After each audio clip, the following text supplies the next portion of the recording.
మీరు స్పిరిట్ లేదా ఎంటిటీతో ఏ క్వశ్చన్ అడిగినా ఆన్సర్ ఇస్తుంది. ఈ రిచువల్ చేయడానికి జస్ట్ ఒక క్యాండిల్ ఉంటే చాలంట. ఈ రిచువల్ పర్ఫామ్ చేయడం చాలా ఈజీ, కానీ తప్పులు చేస్తే మాత్రం చాలా డేంజరస్ గా మారుతుంది.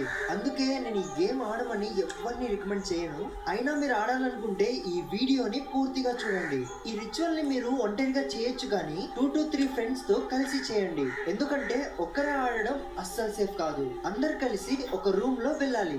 ఆ రూమ్ లో విండోస్ క్లోజ్ లో ఉండాలి అండ్ లైట్స్ ఆఫ్ లో ఉండాలి. అందరూ ఇప్పుడు సర్కిల్ చేసుకొని కూర్చోవాలి. మధ్యలో ఒక క్యాండిల్ పెట్టి వెలిగించాలి. ఎవరే కానీ గేమ్ మధ్యలో అస్సలు జోక్ గా ఆడకూడదు. చాలా సీరియస్ గా ఆడాలి. ఇప్పుడు మీలో ఒకరు ఆ క్యాండిల్ ని చూస్తూ ఇది చెప్పాలి.